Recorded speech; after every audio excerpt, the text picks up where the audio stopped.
Today I'm going to explain a horror, thriller, and science fiction film. On the way to their new home, a new bride named Elizabeth romanticizes the moment while her husband, Dr. Henry Kellenberg, drives. On their arrival, Henry carries Elizabeth through the doorway and shows her the luxurious house on top of a hill. He then introduces her to Oliver, his son, and Claire, who is the resident housekeeper. While looking around the place, Elizabeth realizes that Oliver is blind, but his disability does not limit his skills. That evening, the newlyweds share dinner in a grand but intimate setting before ending the night in their bedroom. The following day, Henry surprises Elizabeth with her new closet full of clothes that excites the new bride. He continues to show her all the rooms and features of the house to familiarize the place. After touring most of the rooms, a door by the hallway grabs Elizabeth's attention and she asks Henry what's inside. He explains that although the whole house and everything inside it are already hers, that particular room is off limits. He also makes her promise not to enter it no matter what. When she does, Henry kisses her in the hallway while Claire looks at them from a distance. In their bedroom, Henry informs Elizabeth that he won't be around tomorrow because of some work matters. She raises concerns about not wanting to be left in the house, but he insists that she stay and see this as an opportunity to be comfortable in her new home. She then wakes up to an empty bed and makes use of the pool because of her boredom. She explores the house and Claire asks her if she is hungry. Before Claire prepares a meal, Elizabeth asks her about Henry, but the housekeeper is not too keen on sharing any information about him. Elizabeth spends the rest of her day reading a book, sipping on some chocolate milkshake, trying on clothes, and wearing jewelry. To end the night, she takes a bath and sees the two housekeepers go home. Elizabeth has trouble sleeping and curiosity soon gets the best of her. She breaks Henry's only rule and goes toward the forbidden room. The room seems like a laboratory where she sees 6 metal drawers with vital signs monitors displayed on each one. She is too interested in what lies behind the drawer, so she presses a button that opens it. To her surprise, the drawers are cryogenic pods that contain bodies. Horror grabs her throat when she sees a clone of herself lying unconscious and preserved. Terrified by the sight of this, she runs back to the bedroom to try and calm herself down and tries to contact anyone, but the signal is down, causing her to panic more. Unknowingly, Elizabeth falls asleep and wakes up the next day, still not over the fact that she saw a clone of herself. That day, Henry has returned home, playing the piano for her, while looking at him with suspicion. Because of this, she feels uncomfortable around him, but she acts as if nothing happened to make herself safe. Henry notices her meek behavior, and he senses that Elizabeth has seen what is inside the forbidden room, calling her a good liar. However, she denies his subtle accusations, so he suggests that they send the housekeepers home so that they could spend the day alone. Both of them have an intimate moment together, but Elizabeth has lost faith in her husband, knowing that she is in great danger. In the middle of the night, Henry gets out of bed, and so does Elizabeth. She looks down at the basement where the forbidden room is, but Henry comes from behind her, saying, "Elizabeth, my pet."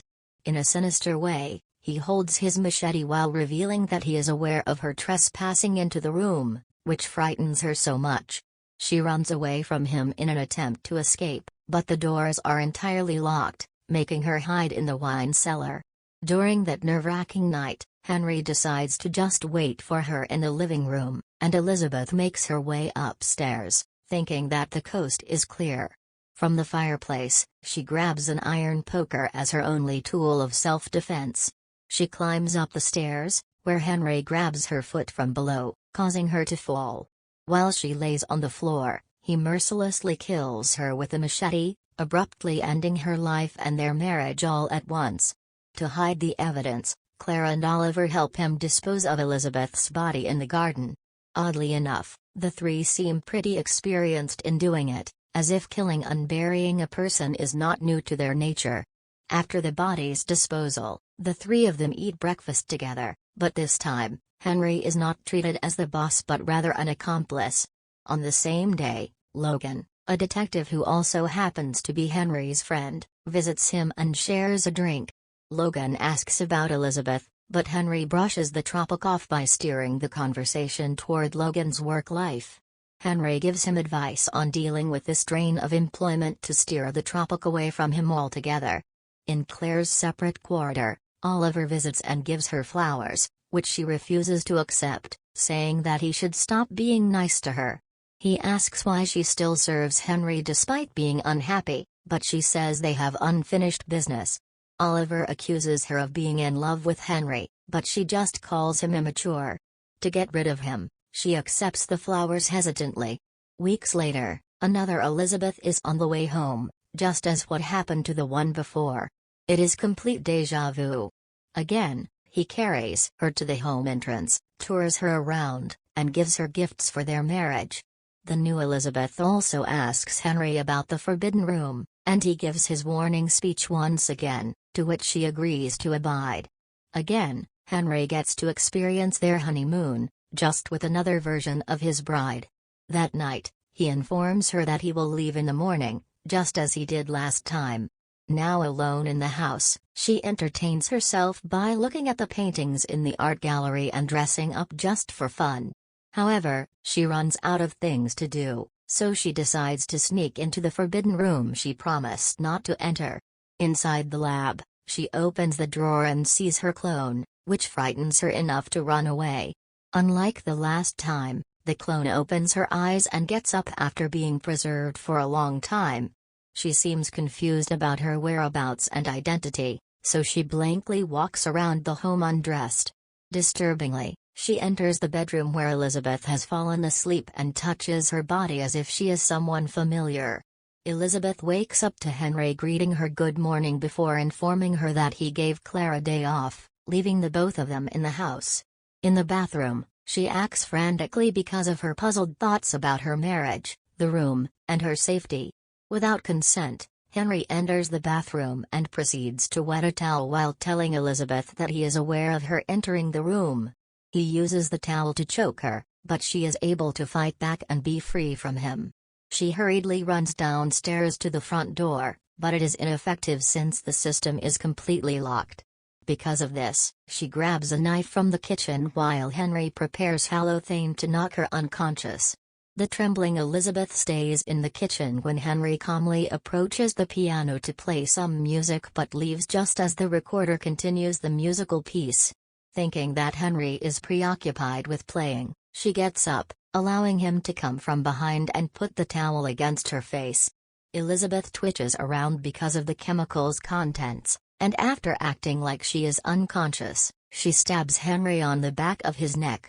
The couple lies beside each other, where moments later, Elizabeth regains her strength and sees her husband in a pool of blood. She tries to unlock the door by using his fingerprints, but all are invalid, leaving her no choice but to clean the space before Oliver and Claire find out. She drags the body to the elevator after deciding to clean herself up, covering any evidence of the event that took place. Excessively tired, Elizabeth falls asleep in the living room and is woken up by the sound of a ringing phone. She immediately gets up to contact emergency services, saying that she is locked inside the house, with no means of opening it. Seeing Oliver and Claire on the way to the house, she drops the call to avoid any suspicions from the two. Upon their entrance, Elizabeth greets them, which makes them completely aback, seeing her still alive. Claire realizes that something is amiss after hearing that Henry is upstairs because he is not feeling well. Henry never stays upstairs, leaving Elizabeth unsupervised, especially that her clones are killed by him for not long. Claire could not wrap her head around the fact that something terrible has happened to Henry, so she comes to the kitchen and experiences a heart attack. Emergency services arrive at the home, and Elizabeth sees this as a perfect opportunity to escape or ask for help. However, Oliver warns her that the police will eventually find out about Henry's murder. She tells him that she killed her husband out of self-defense, and Oliver assures her that everything will be fine as long as she listens to him. Both of them team up to dispose of his body in the backyard secretly. Oliver reveals that Elizabeth is a product of biogenesis, an experiment led by Henry and Claire, who are both doctors. They talk about the contents of the Forbidden Room, where 6 identical genetic copies or clones are present. According to Oliver, she is the 5th clone of the Elizabeth Harvest Project. Elizabeth cannot comprehend anything and just breaks into tears. Moments later, Detective Logan makes his way to the house for another regular visit, which means that they should prepare themselves to brush off any suspicions. Logan is surprised that Elizabeth is the one welcoming him, as Henry never misses a meeting with him. Out of nowhere, Logan asks Elizabeth if she contacted emergency services because the station informs him that a Mrs. Kellenberg called to get some help. Oliver saves her by saying that the emergency was actually for Claire, who is now hospitalized. Unconvinced, Logan asks more about the situation, but Oliver comes from behind with a rifle and shoots the helpless detective. Despite his loss of sight, his aim is exceptional. He assures Elizabeth that she does not feel bad about Logan because he stopped one of the clones to escape death, bringing her back to the house for Henry to kill. He also admits that Henry is only motivated by killing the clones after reliving the honeymoon phases. As he gives her more information about the experiment, Elizabeth becomes more frantic because of her identity crisis, but they have to store the body in the backyard once again. There, Oliver advises her to pack her bags, run away as far as possible, and bring a significant amount of money with her. Elizabeth proceeds to pack her bags. While gathering her things, Oliver enters to ask her if she could read Claire's journal to him. Feeling sorry for his inability to read, she opens the journal, but he locks her inside the closet. Out of agitation, she screams after being tricked by a blind boy. Feeling defeated, she decides to read the journal to pass the time. Claire's story starts 5 years ago, on the day she was invited by Henry to take part in his study. He found Claire's work about neurogeneration very intriguing, but the rest of the medical field are against their views on this study. The journal entries reveal that the real Elizabeth, who was Henry's wife, died of a rare medical condition after giving birth to Oliver. Unable to deal with her passing, Henry decided to create and harvest clones of Elizabeth and hired Claire to help him perfect the process by cracking the code. After 3 years of endless tests, she got the formula, and they started to prepare the body for completion. To instill memories in her, Henry recorded messages and played music for the subjects every night to let information be absorbed in their minds. The initial test attempts were abortive because one of the clones appeared disoriented and mentally incapacitated. After discovering the Forbidden Room, she runs away and manages to step foot outside the house, but Logan brings her back. In the present, Oliver brings supper for Elizabeth, so she knocks him to the ground after he opens the door. She tries to extract the front door code, where Oliver tells her a combination of numbers after being tied. As she proceeds to the front door, she realizes that the code is invalid and goes back to Oliver to confront him, but he has escaped. Fearfully, she grabs a knife before going to the lab, where she sees Oliver tending to one of the clones. According to him, he refuses to let Elizabeth go if she does not disclose the contents of the journal and informs him how much Claire knows about the Elizabeth Harvest Project. While Elizabeth looks at her clone intently, Oliver tranquilizes her, and she gets unconscious as a result. Now a prisoner of Oliver, Elizabeth is tied to a metal chain in their bedroom, strictly kept inside. No matter how much she tries to be free from it, her strength is not enough to unchain herself. She continues to read the journal and finds out that years ago, the cloned Elizabeth who Logan returned has died because of suffocation. Henry claims that he has no idea why, but Claire's suspicions are already present. Despite this, she and Henry shared a short-lived affair. While she is busy reading, Oliver enters the room to give her food and asks her if Claire has disclosed any information about him in the journal, but Elizabeth says that Claire did not write about him at all. When she tells Oliver this, he reveals that Henry blinded him out of jealousy during his childhood because he did not like Oliver's growing friendship with one of the clones as a child, and after Oliver confronted him of molesting one of the clones. Henry attacked Oliver in his sleep but claimed that it was because of an electrical fire that made him blind. In the journal, Claire writes that she did not find any birth records of the true Elizabeth, putting her under the impression that Oliver is not their son but rather a person made up by Henry.